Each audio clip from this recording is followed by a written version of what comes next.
Salam Ata Vatan TV YouTube kanalının mehriban müştaqlary, hormatly tamaşaçylarymyz, Ata Vatan TV'de saylanan habarlar.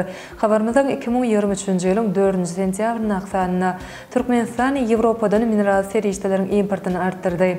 Dunaýdan Orhun Atşeni ýüpek ýolu rallisi Türkmenistanyň geçdi. Türkmen türgönler agry atletika boýunça dünýä çempionatyna gatnaşar. Türkiýanyň zenanlar ýygyndysy Ýewropanyň çempionu bolýan habarlar ýetirýäris.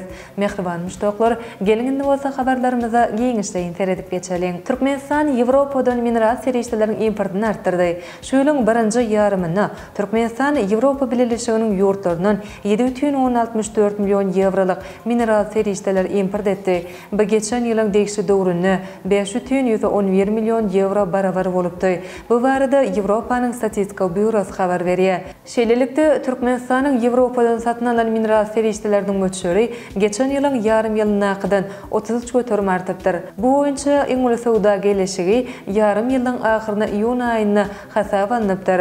Şonu Türkmen tarapy bahasy ýarym milyon ýewrodan köp bolan mineral serişdeler satyn alypdyr.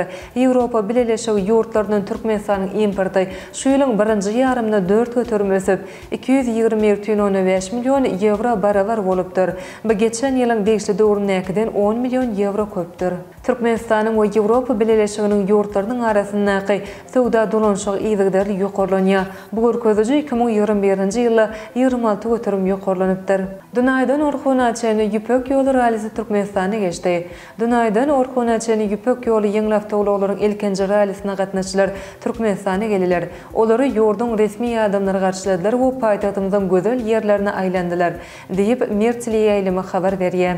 Bu rally Türkiýe Respublikasynyň badal galyp Türkiýe halklaryň arasynda gatnaşyklary hassa berkitmek maksady bilen geçirilýär. Bu rally ýarışyna gatnaşyjy türgönler Türkmenistanyň paýtagty Aşgabatda geldiler.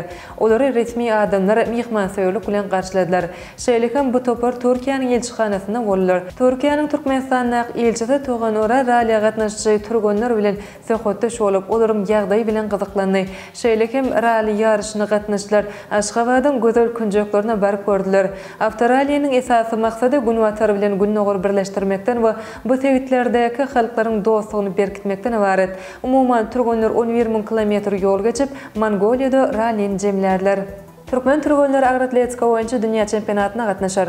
Türkmen türgönleri Saudy Arabistanyň Er-Riyad şäherinde 4-nji sentýabrda badal galjak agry atletika boýunça dünýä çempionatyna gatnaşar. Bu barada Orient.tm neşri habar berýär. Bu dünýä çempionatyna gatnaşjak türkmen türgönleriniň wekiliýetine 22 adam goşuldy. Olaryň 15 türgönlerden ibaret.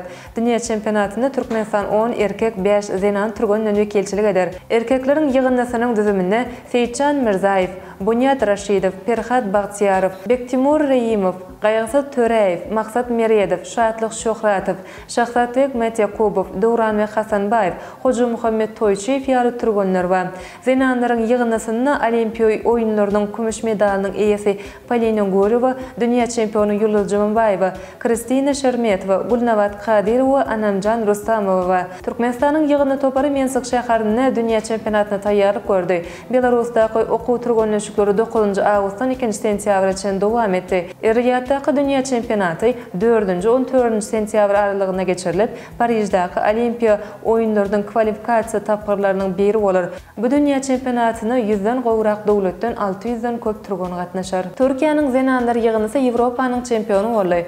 Türkiýanyň voleybol boýunça zenanlar ýygyndysy Ýewropa ýurtlarynyň bir neçe tarapyndan guralan voleybol boýunça Ýewropa çempionatynyň çempionu boldy.